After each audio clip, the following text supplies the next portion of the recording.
All right, Jabosai, good morning. We have a beautiful, beautiful daf ahead of us today. Our shir this morning, and the shir actually for this month, the month of Kislev, is dedicated by Semi and Malka Esterson in commemoration of the yardates of their parents, Ludwig Stiefel, Yitzchak, Leib, Aaron Acoin, and Hinda Esterson, Hinda Bas Henach Ephraim. We hope that in the merit of our Talmud Torah, the Neshamas will have an aliyah, and the families a nechama.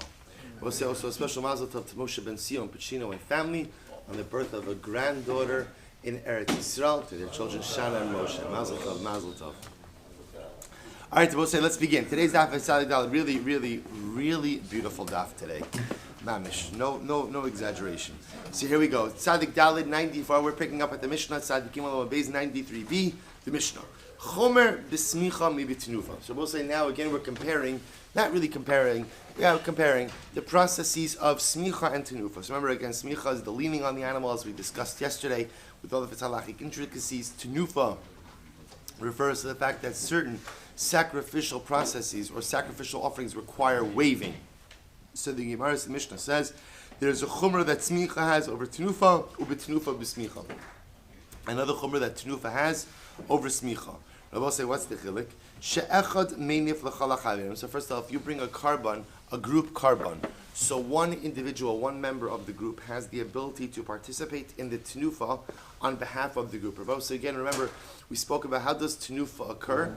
The owner puts his hands on the carbon. Either the kohen puts his hands under the owner's hands or next to the owner's hands. So Machlokes Rashi tells us on that about inyanim of chatzitza.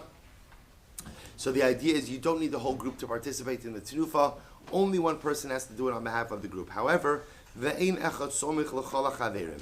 I will say ultimately when it comes to smicha, anyone who is a owner of the carbon must participate in the smicha. So even if you have a group carbon that is being brought, everyone participates in the smicha.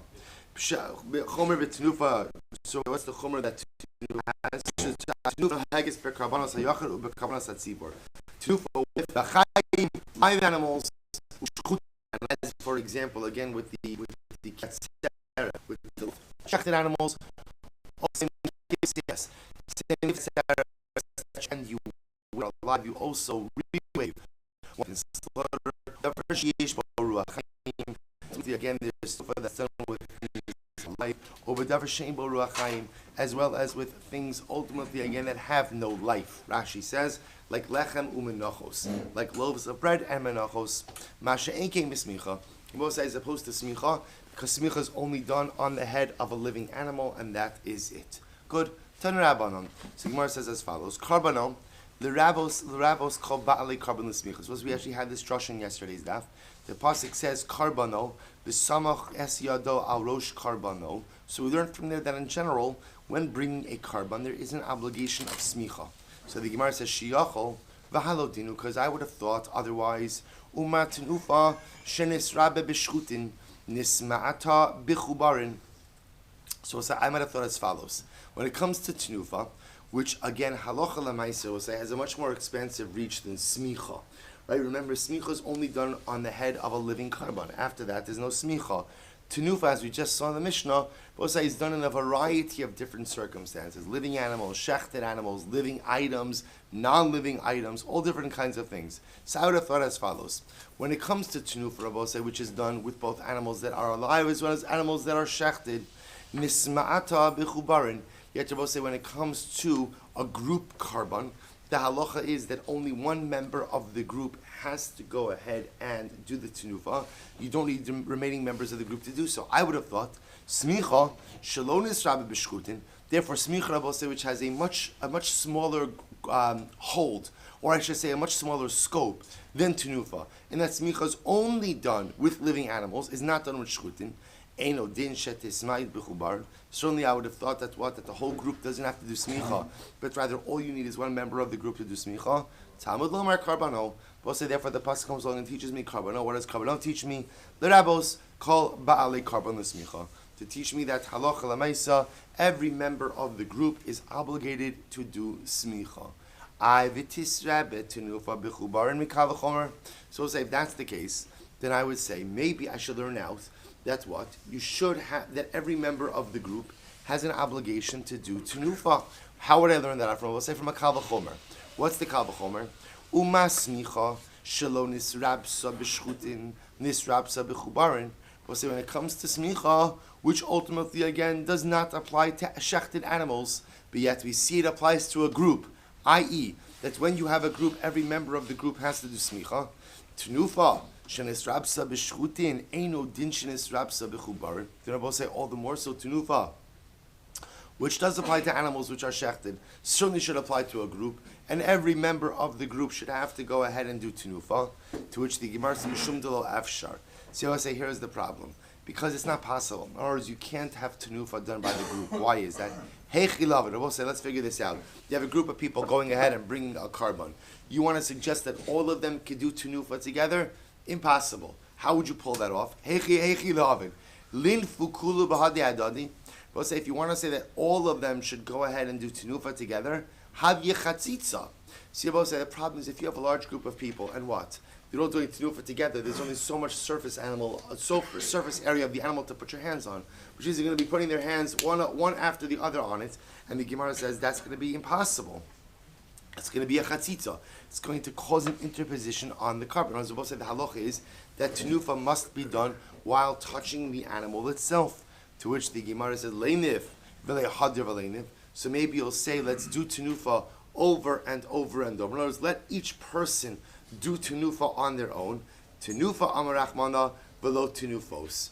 I will say to which the Gemara says, the Torah says tenufa and not tenufos. Ultimately, again, one tenufa per customer, but I should say one tenufa per animal. You do not do multiple tenufos. Good. Usmicha b'shchutin lesa. Now, I'll say this actually is really fascinating. So now, one of the decisions the Gemara made is that tenufa is done both with living animals as well as animals which have been shechted, as opposed to smicha, which is always only done on living animals. To which the Gemara says, is that true? That smicha is only done on living animals? We'll say, watch this. This is actually amazing. V'hatinan. But we learn. We'll say, we're going to get to it. Don't worry. We can see Menachos Tamid. So v'hatinan, listen to this case. Bizman shekohen gadol rotza lahaktir. We'll say, one of the advantages of being the kohen, there are many advantages of being the kohen gadol. Personally, the kohen gadol, that's in and of itself the holiest position within Klal Yisrael. So we'll say, but the other advantage the kohen gadol has is that whenever he decides that he wants to come into the Beis Hamikdash to do a karban, he has the right to do so. So, for example, if he decides that he wants to come in and do the karban tamid, so he has the right, even though normally there are shifts. Remember again, there are mishmoros, bate avos. Each kohen ends up serving in the Beis Hamikdash at a designated time.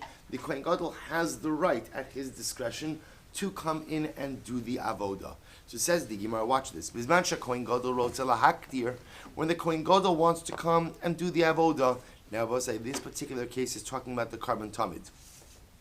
If he wants to go ahead and do the karban tamid, so says the Gemara, ola bekeves. So what happens? Bekevesh, I should say, he goes up the ramp of the mizbeach. V'hasgana biyamino. The assistant kohen gadol is on his right, helping him up the ramp. So we'll say, understand, this is lav dafka if the kohen gadol is just elderly. This is saying this is the covet. This is the covet that's given to the office of the kohen gadol, that he doesn't walk unaccompanied. Ultimately, again, the skan is on his right. Higia lamachtzis akavesh, when he gets to the middle of the ramp. Achaz skan biyamino. So the skan kohen gadol holds his right hand. So remember, the skan kohen gadol is the assistant kohen gadol. Holds the right hand of the kohen gadol. V'haleu, and helps him up the rest of the ramp. Hoshit lo harishon. So we'll say, so now watch this. Essentially what the Gemara now describes is an assembly line of sacrificial parts. Hoshit lo harishon. Harosh v'haregel. So the first kohen ultimately hands up the head as well as the foreleg of the karban tamid. If you look at Rashi says over here, Hoshit harishon. Top section of Rashi. Hoshit harishon ma'osan yud beis she'oskin b'tamid. I would say there were a total of 12 kohanim who participated in the preparation of the karban tamid. V'somich alei and kohen gadol v'zarkan ala ishim v'nishmat hasheni. Fine. So what happens? There's an assembly line. So the first kohen goes ahead and hands up the head and the foreleg. Somich aleihen v'zarkan. The kohen gadol will say, sounds like what? Not sounds like somich. He leans on them. He does smicha on the head and on the foreleg, and then he throws them into the fire. Hoshit sheni l'rishon shtei yadayim. So then the second Kohen hands the first Kohen the two other legs. So what happens? Nosno laKohen Gadol somech alein v'zarkan. So again, they hand it to the Kohen Gadol. Kohen Gadol does smicha on it and throws it into the fire. Nishmat hasheni v'halach lo v'kach hayu moshitin lo shar kol ha'evar. And I will say this is how they would hand up. So again, the Mishnah Talmud goes through who would hand up what and how they would hand it up. But the point is, this is how they end up putting all the limbs of the Talmud on the Mizbeach. Ubizman shurotza hu somech v'acherin zarkan. We'll say if the Kohen Gadol doesn't want to throw it onto the fire, then simply what they do is they hand it to him. He does smicha on the sacrificial parts, and someone else could go ahead and throw it on the fire. Rabbi say, for our purposes, what do you see from here? What do you see from here? That the Kohen Gadol is doing smicha on what? On what? On parts. Which means, Rabbi say, that smicha does apply even to a slaughtered animal. The Mishnah said before that one of the chumras that tenufa has over smicha is that tenufa is done on a shechted animal versus smicha, which is not. From here we clearly see that that is incorrect. That halacha l'maaseh there is a concept of smicha even on slaughtered sacrificial parts. To which the Gemara says it's not a kasha. Amar Abaye, Abaye says hasam mishum kivodo de Kohen Gadol. We both say the truth is the quote-unquote smicha that the Kohen Gadol does is not a real smicha, but rather, again, that is an honor for the Kohen Gadol. We do it out of, look at Rashi for just a moment.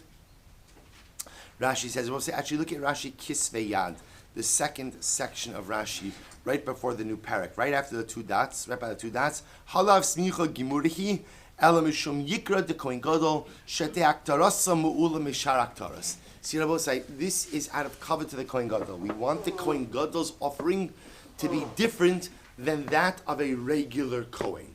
How do you make the Kohen Gadol's offering different than that of a regular Kohen? So the Kohen Gadol does a smicha, but it's a symbolic smicha. It is not a halachic smicha on the parts of the Talmud. So because of that, again, this symbolic smicha does not pose a kasha to our Mishnah, because our Mishnah is talking about halachic smicha. There is no halachic smicha in an animal post slaughter, right? There's no on a shchuta animal, only tenufa. Good. Rashi is mishum. Look at top Rashi.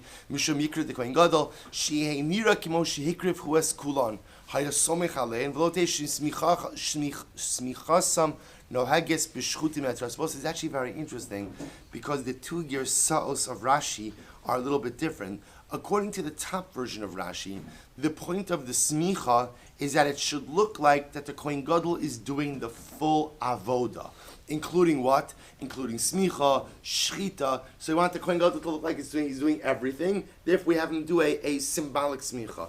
According to Rashi Kisvei Yad, we have no intention of making it look like the Kohen Gadol is trying to go out and do the entire avoda, but rather, again, it's just an honor to the Kohen Gadol that his avoda should look different than anyone else's avoda. Okay, I don't know that there's enough community between the two approaches, but bottom line, Rabbi say, is that it's a symbolic smicha, not a halachic smicha, and therefore it does not pose a contradiction. Beautiful. Hadron alach shtei milas. Rabbi say, mazel tov. Okay, weiter. Shtei lechem. We'll say, here we go. This next parak is talking about going to lechem aponim, shtei lechem. Very, very, very exciting Mishnah and Gemara to follow. Beautiful. Shtei lechem. We'll say, remember again, the shtei lechem are the two loaves of Shavuos. Two loaves of Shavuos. Niloshos. Achos, achos. We'll say the halacha is they are kneaded one by one, meaning kneaded with a K. Right? You knead each loaf one at a time. We'll say again, shtei lechem by Shavuos. Niloshos. Achos, achos. You need them one at a time. The ne'efos, achos, achos. And it will say, you bake them one at a time.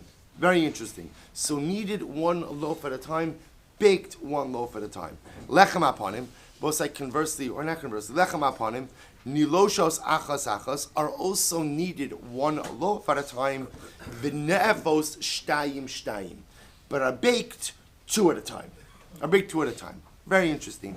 So good. Right. So we'll say, so again, so both shtei lechem and lechem aponim share the same halachas when it comes to kneading. You always knead one loaf at a time, which I will say, actually, if you think about it, the svara behind that, we're going to see psukim, but there's an incredible svara.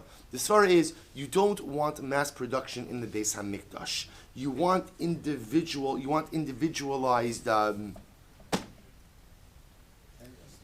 Yeah, attention. Good. Right, you want individualized, right? You want these breads, Rabbi say, represent obviously part of the avodah part. So therefore, again, you want each of them to have their own. So they're kneaded one by one. So we'll see shtei lechem. They're baked one by one. Lechem aparim 2 by 2. Ubitfus haya osa osa. It's actually very interesting. And furthermore, again, they were put into a defus. So defus is like a mold. They are put into a mold. So kishuhuro, we're going to discuss that as well, to shape them. So they are placed into a mold to shape them. So Rashi says over here, no snan bidefus. Actually, no, not yet. Sorry, not up to that Rashi yet. Ukishurodon, we'll say when you take them out of the oven, no snan ledfus. So we'll say we're going to see that the dough was placed into a mold, but also that we'll talk about. But after the loaves were baked, they were also put back. Is that the right word? A mold? Yeah, defus is a mold. A mold. A form. A mold. Yeah, a mold. A defus, right? A former. A former. A shaper. Shaper, zach. Former thing. Item. Yeah, good. A mold. V'nosna l'defus kadesh lo yiskalkula. Both say in order that the loaves do not get destroyed. Now, if you look at Rashi, Rashi says, or look at Rashi, Kisei, the bottom section of Rashi, kishirodim in atanur, nosna b'defus. Kadesh lo yiskalkalu v'yishabru. What says we're going to see again these loaves were shaped in a very interesting way in order to ensure that they maintained their shape even once they came out of the oven. They were placed in a particular type of mold. Okay, we'll discuss. So we'll say. So it says the Gemara. From where do we know this? Now it's also what the Gemara is focusing on over here is first the idea of kneading the loaves one by one, that both shtei lechem and lechem aponim are kneaded one by one, and second of all, that lechem aponim is baked one by one, shtei lechem is baked one by one, versus lechem aponim, which is baked 2 by 2. Where do we know this from? The Tanur Rabbanon, shnei esronim yihya achala achos. So we'll say the pasuk says that 2 esronim will be the one chala, melamed, sheni loshos achos achos. So we'll say this is talking about by lechem aponim. So shnei esronim yachala achos. The fact that the Torah gives me the recipe, loaf by loaf, tells me that what? That HaKadosh Baruch Hu wants the lechem hapanim made loaf by loaf. One, you need the loaves one at a time. Milamed sheni oshim achos achos. So we'll say that's lechem hapanim. Minayin sha'av shtei lechem kach. How do I know that the halacha also is by shtei lechem? That you also have to knead it one by one. Talmud lomar yihiyah. Therefore, we'll say the pasuk says yihiyah from the extra word yihiyah. We learned that word is extra. It could just say shnei esronim hachala achos. That would have just taught me again that lechem hapanim has to be made loaf by loaf. The extra yihiyah, the Gemara's darshaning teaches me that the same halacha applies by shtei halechem. That both shtei halechem and lechem hapanim have to be made one loaf at a time. Uminayin shafi asan shtayin shtayim harana ba lechem hapanim. That ultimately again it's baked 2 loaves at a time. Talmud lomar v'samta osam. V'osai the pasuk says, you shall place them. You shall place them. V'samta osam.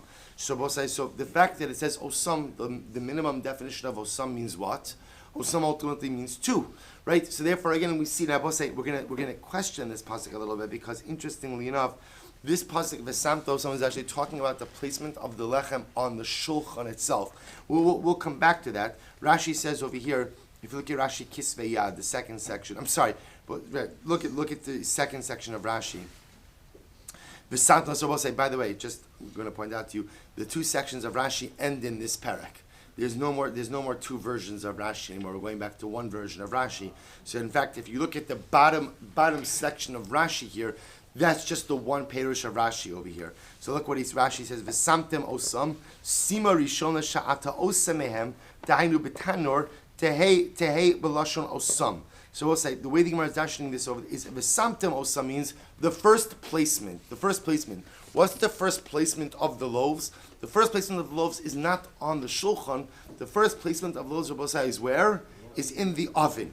When you place them in the oven, how are they supposed to be placed? Osam. The minimum definition of osam is 2. From here we see that when it comes to lechem hapanim, you bake them off 2 loaves at a time. Yachal af shtei lechem kain. I thought the same halacha applies to the shtei lechem, that you should bake them off 2 loaves at a time. Talmud lomar osam. Therefore, we'll say the pasuk says osam, that it is dafka what? It is dafka the lechem hapanim, which is baked 2 at a time, but not the shtei halechem. Hi osam ha'afik. Say 1 second. You already learned So we already learned osam, ultimately again to teach me that what? The word osam comes to teach me that the lechem apanim is baked two at a time. You can't now reuse osam to teach me what? That not shtei halech. We're not supposed to say one drasha per word. If you're using osam to teach me that the shtei halechem is baked two at a time, then I have to find the exclusion for that rule for shtei halechem from somewhere else. To which the Gemara says, no. Imke limakra v'samtam. If that's the case, we'll say the pasuk that just said v'samtam.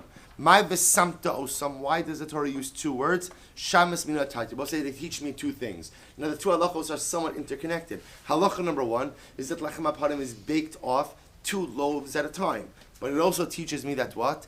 That it is only lechem apanim that is baked off 2 loaves at a time. But shtei halechem is baked, how about say, 1 loaf at a time. So at this point then we have conclusively proven halacha lemaisa 2 important halachas. Number 1, both shtei halechem and lechem apanim are needed how? 1 loaf at a time. Shtei halechem is baked off 1 loaf at a time, and lechem apanim is baked off 2 loaves at a time. Beautiful. And I both say no argument around those details. Tan Rabbanan, here we go. V'samtem osam b'tfus. So both say the halacha is, I should say, the pasuk says, v'samta osam, you shall place them b'defus. The Gemara dashes, you place the bread in a mold. Shlosha defusin. I both say, listen to this. There were 3 molds in the Beis HaMikdash. Nosna l'defus v'adayni basik. So both say, after you first made the dough, right, when it was still in dough form, you put it in a mold. V'adayni basik, while it's still dough. Ukimin defus hayala b'tanor. And I both say, interestingly enough, in the oven itself, there was a type of mold also. So as opposed to in Talmudic times, or I should say in biblical times, where often when you made bread, you just stuck it against the side of the oven, right? Ultimately, again, when it came to lechem apanim, there was a type of mold inside the oven itself, so that the dough itself baked inside of the oven in a mold. So 1 mold when it was in dough, 1 mold inside of the oven. And listen to this: ukishurode nosna b'tfus. And also, when you take it out of the oven, you once again put it back in a mold in order that what? In order that the bread does not get messed up. I asked the Gemara ula hadra l'tfus kamas. I don't understand. Why can't you use the same mold for step number 1 and step number 3? In other words, suppose I remember again, I put the dough in a mold, right? And then I put there's another mold inside the oven. Okay, so we assume that mold is inside the oven. And then there's a 3rd mold that you use to go ahead and put the bread in. Why not just use the same mold for steps 1 and 3? Very simple. The Gemara says, Kevin da afila nafcha. What's at a very simple level? Once you bake dough, once you bake the bread, generally it expands. So that again, the mold for step number 3 is larger than the mold ultimately again for step number 1. Good. Says the Gemara, say Itmar. We'll say, get ready for this. This is absolutely amazing. Amen.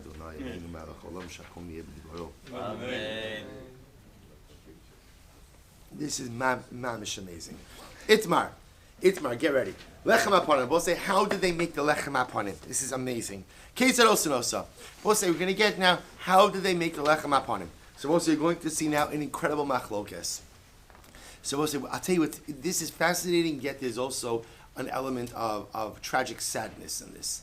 It's amazing because now we're going to get mamish into like the halachos of the Beis HaMikdash and how to make lechem apanim. What's the tragic sadness?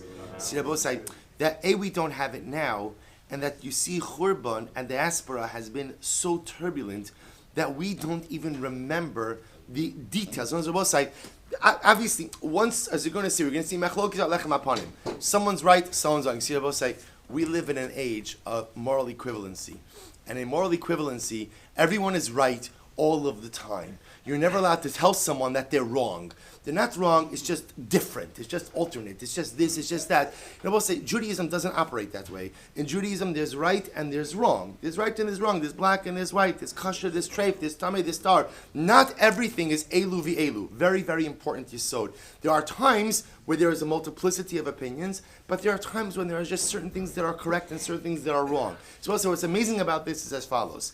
There's a way, ultimately again, that the lechem apanim was made. We're going to see a machlokes. Someone is right and someone is wrong, right? Because again, the bread was only made in one way. But what's tragic over here is that what? is that again there's this machlokes. So we'll say this is the result of Churban. This is the result of the destruction of Beis Hamikdash. This is a result ultimately again of like being fuzzy on the details of what was as a result of traumatic Churban. So it's beautiful for us to learn it, but there's an element of sadness in it. So we'll say, listen to this. How did they make the lechem upon him? Ketzad osin oso. Get ready for this machlokes. Rabbi Chanina Amar kamin teva prutza. We'll say Rabbi Chanina said it was like an open box. Like an open box. I will say Rashi over here has these incredibly detailed drawings. Right on the left hand side, you see it in your Rashi. So what's kamin teva? Right, essentially, it looks like a U. Looks like a U, like an open box. Kamin teva prutza. Rabbi Yochanan Amar kamin svina rokedes. Rabbi Yochanan says, Rabbi say literally again like a fast-moving ship. Now, what does it mean? Fast-moving ships. Rabbi say, I guess in the world of shipbuilding, so fast-moving ships had a V bottom versus slower-moving ships, which I guess had a flatter bottom. So we'll say, listen to this fundamental machlokes. How was the lechem aponim made? Machlokes Rabbi Chanina and Rabbi Yochanan. Rabbi Chanina says like an open box. That's the top U. Rabbi Yochanan says like the Svina, okay, that's the fast-moving ship, like the V. So is it shaped like a U? We're going to see these images may not be 100% accurate. As we're going to see, we're going to be adding on different appendages or different accessories within each of these opinions. So watch this. No, isn't this amazing? Yeah. Abosai. People go to a football game, right? And they see men in tight pants jumping all over each other. And they get up and they cheer and they spill beer and they do this and they do that. I was like, you should be starting the wave over this, right? This is incredible. This is incredible. A bunch of barbarians jumping on each other and everybody's getting up. And here I'm giving you lechem aponim. And you're sitting there, you say, what's going on? I say we have to recalibrate our excitement levels. We have to recalibrate our excitement levels. They'll say this. Oh, for beer, is that what you said? We'll put it on tap in the back. All right, the beer side show. All right, good. Okay, I'm a Kabbalah Muslim. I have to try harder. Okay, good. So we'll say, Rabbi Chanina Rabbi Yochanan says as follows. So fundamental machlokes as to the shape, ultimately again alechem upon him. Rabbi Chanina telling me like an open box. Rabbi Yochanan telling me kamin svina rokedes. Ultimately again like a fast-moving ship, like a V. So Rabbi say, watch this. Now, by the way, you have to understand something. The reason why this is incredible is because as we're going to see, the shape of the lechem upon Rabbi say drives a number of different things. Most of which is going to be what? The form of the shulchan. Because remember again, the primary purpose of the shulchan was to go ahead and hold the lechem upon him. So depending on how the lechem upon him is shaped, ultimately drives so many different things. So watch this. Bishlam man damer kimin teva prutza. So we'll say it makes sense according to the opinion who holds, meaning this is Rabbi Chanina. Holds like it's like an open box. Teva prutza. So dahainu yasvi bazichin. See, Rabbi say here's what's interesting. We know that on the shulchan itself, or the bazichin are the spoons of frankincense. So the shaila is, those spoons we know sat on the shulchan. Where on the shulchan did they sit? So if you hold that the breads were made like an open box, then I understand that the spoons of frankincense have a place to sit. Look at Rashi. I'll say it's actually Rashi right across. So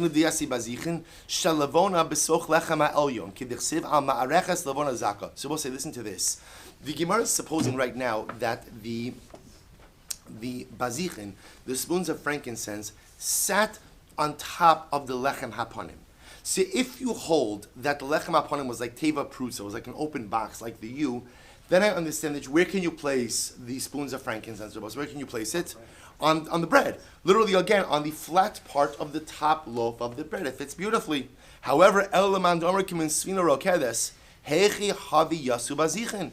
will say, if you hold that halacha l'maisa, that the breads were shaped like a V, where did you put the bazichin? Where did you put the spoons of frankincense? To which the Gemara says, it's not a kasha, makam avid lahu. Ultimately, again, they made a place. I will say, look at Rashi for just a moment. Makam avid lahu, ba'ove echad had-defanos, hayematakin la beis moshav. So we'll say, so what's interesting over here is as follows, that it's possible, says the Gemara, that even if you hold that the breads were made like a V, maybe for one of the loaves they made the sides a little bit thicker or a little bit wider, so that they could place the spoons of frankincense on the side of that loaf as well. Okay. Bishlam Laman Domer Kimin Teva Prutza. So we'll say, I understand if you hold that the bread was like an open box, like the U. Hainu Dahavu Yasvi Kanim. Well, so listen to this. Now we're gonna see a lot of these details in greater depth. The Gemara is throwing them out right now. There were rods that were placed in between each loaf of bread. In other words, you did not want the loaves sitting on top of each other. So they used to put metal rods, we'll see gold rods, in between the loaves. 3 rods in between each loaf. First of all, also you want, it's interesting by the way, they wanted airflow in between the loaves so that the loaves shouldn't get moldy. One of the nisim in the Beis HaMikdash was that the lechem upon him stayed fresh the entire week. So we'll say, again, it's an important yesod. You don't rely on HaKadosh Baruch Hu to do nisim. You put in your hishtadlus. So therefore, again, they wanted a ventilation system on the shulchan. So they placed these rods in between the loaves so that there'd be an airflow. So watch this. Say if you hold that the loaves were made like an open box, hainu diyas vikanim. So we'll say, I understand ultimately again where you could place, you would go ahead and the rods would sit essentially across, they would sit essentially on the what we'll call the sides of the U, the sides of the loaves. They would just sit across. So the Gemara says, Ela lemandomer kimin svino rokedes, kanim heichi havi yasvu. But I will say, according to the opinion who holds that the loaves were made like a V, so where would the rods sit? So you say the Gemara is assuming right now that if the lechem parah was made like a V, the sides were thin. If the sides were thin, they would not be able to really support the weight of the rods going across. So where do they sit? To which the Gemara says, no, mursha avidluhu. Well, say take a look at Rashi for just a moment. First of all, take a look at Rashi. Hainu diyas vikanim diktani masnisin kavches kanim hayusham. Shayanosin gimel kanim shal zav ala lechem arishon ha'echad rosha shal kan al dofen zeh. So we're going to see this later on that there are 28 golden pulls is the wrong word. What word did I just use before? Rods, right? Rods, right? So we're gonna talk about this in greater depth. So if it was made kimin teva prutz like an open U, so the sides of the U are able to support the rods. But if it was made like a V, made like kasino rokedes, then how is it able to support it? To which the Gemara answers, Marsha Avidu. Look at Rashi. Marsha Avidu. Eitz laharosh mikan umadbik ma'at botzeg lekabel askan. So this is actually very interesting.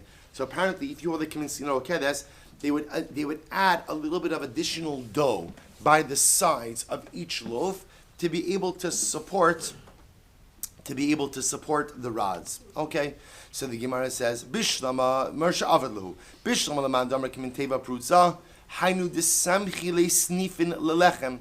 Supposed to listen to this. I understand if you hold that the breads were made Kimin Teva Prutza like a U, Hainu Disamchi Le Snifin. I both say the snifin. If you look at Rashi, don't get too caught up, look at the bottom images of Rashi there. So the Snifin Rabbi say were the extra supports on the side of the Shulchan. Look at Rashi. Rashi says over here, Snifin shekorin pirkash ha'omdin bekarka ruchos ugvos ad lechem ha'alyon somchin halechen shlo yishabru dof nosav ulachim mifutzam roshes. Listen to this. Rabbi say the Snifin were supports on the Shulchan. There were supports. In other words, the shulchan the lechem didn't just sit on the shulchan itself, but there were supports on the side of the shulchan. So if you tell me that ultimately that the bread was made like the shape of a U, so I understand the role of the snifin, the role of the supports. The samchi le snifin lelechem. Elamandar kumin svino rokedes. Hecha samchi le snifin. So say, if you hold that halacha lemaisa, the bread was made. Bless you. The bread was made like a U. So we'll say then the snifin makes sense because then what happens? The bread has a flat bottom. It's sitting on the rods in between each loaf, and the sides are kind of held in place by what? By the snifin, by the supports. However, if you hold that the loaves were shaped like a V, then what? Bless you. Hechi samchi le snifin. So I will say, if the loaves were shaped like a V, and therefore the sides are a very small part of the loaf, then how do the side supports of the shulchan help hold the loaves in place? Good kasha. Rabbi say, this is amazing. De'agil luhu me'agil. Rabbi say, watch this. Absolutely amazing. If you hold that the loaves were made like a V, there was a bottom semicircle receptacle on the bottom of each loaf. In other words, both say that if you hold that it was made ksina or kedes, what that means is that the shulchan had these semicircle-like receptacles that the loaves were placed into. Those were the supports, ultimately, again, that held the loaves in place. The side walls were there, or the side supports were there just as an additional form of support, but the side supports worked with the semicircle receptacle that held each loaf of place. Which makes sense if you have a loaf that has the bottom of a V. So we'll say, you have to put that into something. It's not going to stand on its own. So the Gemara says, if that's the case, they had a semicircle type receptacle on the bottom of each loaf, which loaves were placed into, the rods on top of each loaf, and ultimately, again, the side supports there to hold it in place. I will say furthermore again, if you hold that the loaves were shaped like a V, I understand the need for side supports. So I will say, but if you hold that what? That the loaves were made like an open box, like a U, why do I need side supports at all? We're going to say, I don't need side supports at all. Rather, what can I have? I have the loaves, I have the rods on top, each loaf sits on top of the other, and Shalom Yisrael. No. Watch this. Agav Yukra de Lechem Talach. We'll say you need side supports. Why? Look at Rashi. It's 6 lines up from the bottom. Agav Yukra de Lechem Shezamunach al Zamach Bidor. We'll say, you see, the breads, the loaves were heavy. The problem is, without side supports, I will say, the way the side supports work is it was a snug fit with the lechem. So essentially, again, the side support itself took some of the weight to the lechem. Otherwise, everything bears down on what? On the bottom loaf. And ultimately, again, the bottom loaf will break. Therefore, again, the side supports took some of the weight, ultimately, again, of the lechem itself. We'll say, first of all, now you begin to see, you see in Rashi, those two images of the shulchan. So we'll say how I told you excitedly before, how the shape of the lechem drives other things. The shulchan itself looks different depending on what the lechem aponim is. So again, remember, if the lechem aponim is kimin teva prutza, that's the first image of Rashi. You see the U-shaped loaves. You see the rods in between each shape of loaf. You see the side supports there. Masha'enkin will say the bottom image, if the loaves ultimately, again, are kamin, Sfina Rokedas, like the fast-moving ship, like the V. So ultimately, again, you see the loaf is there, but then you see a line underneath each of those loaves. That's the semicircle receptacle that is there to receive the loaves. So watch this. So I'll say, according to the opinion who holds that the loaf looked like a fast-moving ship, i.e., V-shape. So therefore, again, snifin al gabe shulchan munachin. I'm about to say, listen to this. The side posts themselves rested on the top of the shulchan. I was about to say, and the way the shulchan worked was, there was a table. It's called the shulchan. The side posts themselves rested on the top of the shulchan. They were positioned on the top of the shulchan themselves. However, if you held that the loaves were like a U, like an open box, then Abba say, here's the problem. The loaves themselves were wider. See, if it's a V, the loaves are narrower. If it's a U, the loaves are wider. So I'll say, where did the side posts rest? They couldn't rest on the side of the shulchan. Why? I'll say, why? Because then there's not enough width for the kimin teva prutza. So where did they rest? Did they rest on the floor? To which the Gemara says, in. Yes, in fact, the side posts are supposed to rest there on the floor.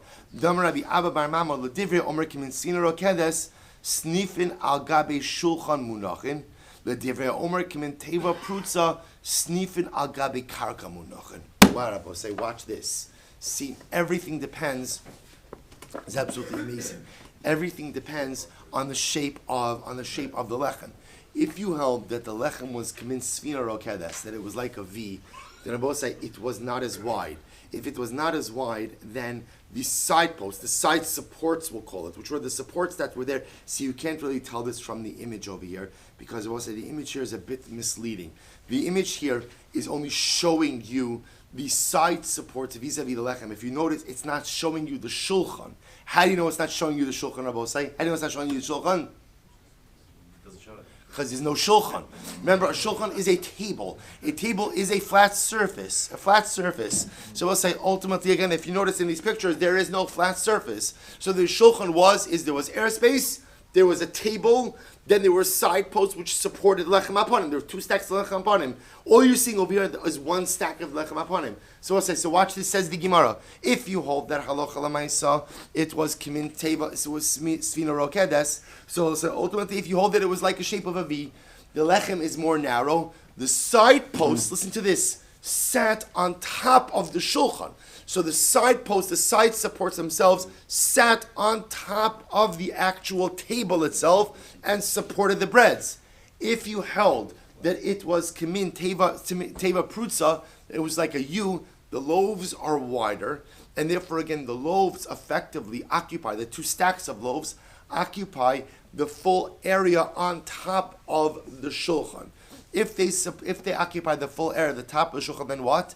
The side posts, Rabbi say, don't sit on top of the shulchan, but rather, again, they sit on the side of the shulchan. So essentially, the side posts run parallel to the sides of the shulchan itself. So we'll say, so you begin to see that the shulchan itself looks dramatically different. We'll do one more line, then we'll stop for today. Kiman Azla, Hadam Rabbi Huda. So we'll say, at least we'll begin this. So in accordance with whose opinion is the following statement of Rabbi Huda. Halechem ma'amid es hasnifin, v'hasnifin ma'amidin es halechem. So we'll say, so Rabbi Huda makes an interesting statement. The lechem, the bread supports the snifin, the side posts, and the snifin, the side posts, support the bread. Kiman, Rabbi say, whose opinion does that reflect? Kiman da'amar kimin sfina rokedes. Rabbi said that would seem to support the opinion of the one who holds that what? That ultimately kisfina rokedes, like a fast-moving ship. Look at Rashi. Rashi says, Halechem ba'amid es hasnifin, sheshipuo shalechem munach al kipulo shal snif, kidamer da'agil me'agil, v'asnif ma'amid alechem shalo yipo. So we'll say, well actually we'll stop over here for today. The Meretz Hashem we're going to pick up. So again, I'm leaving you off with this raging machlokes between Rabbi Chanina and Rabbi Yochanan about the shape of the lechem aponim, and now we see, depending on the shape of the lechem aponim, ultimately will determine what the shulchan itself looks like as well.